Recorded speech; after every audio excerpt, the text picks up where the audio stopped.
অন্যান্য দেশগুলোতে তেলের দাম বাড়াতে বাংলাদেশে না বাড়াতে চোরাচালান বৃদ্ধি পাচ্ছে এরকম একটা বিষয় অভিযোগ শোনা যাচ্ছে। সেটা বন্ধে কোনো নির্দেশনা বা উদ্যোগ আছে কিনা?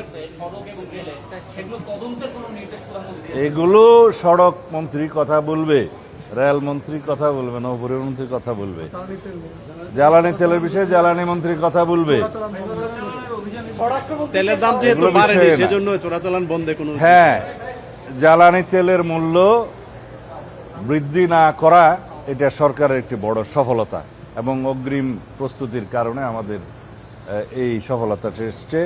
আমাদের পরিকল্পনা এবং জনমনে স্বস্তি দেয়া, বিশেষ করে এই সময় হচ্ছে বুড়ো মৌসুমের ভরপুর সময়, যাতে কৃষি উৎপাদনে কোনো সংকট না হয়। কৃষকের দ্রব্যে মানে কৃষি যে সমস্ত উপকরণ লাগে তার মধ্যে তো সার, বীজ সহ বিদ্যুৎ একটা প্রধান আমাদের বিষয়, যাতে কোনো কৃষি উৎপাদনে কোনো রকমের মূল্য বৃদ্ধি না হয়, সংকট না হয়, সেই জন্য আমরা অতিরিক্ত ভর্তুকি দিয়ে সেই মূল্যটা আমরা ধরে রেখেছি।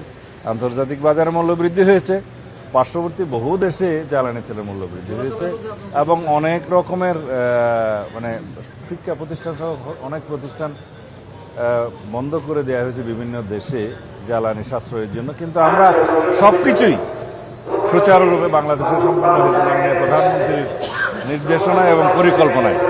আমরা আশা করি সেটা আমরা ধরে রাখতে পারবো। সামনের দিকে দেখি কিভাবে পরিকল্পনা করা যায়, আর যাতে জ্বালানি পাচার হওয়ার যে দুই একটি ঘটনা নজরে এসছে এগুলো আমরা কঠোর হস্তে দমন করবো ইনশাআল্লাহ।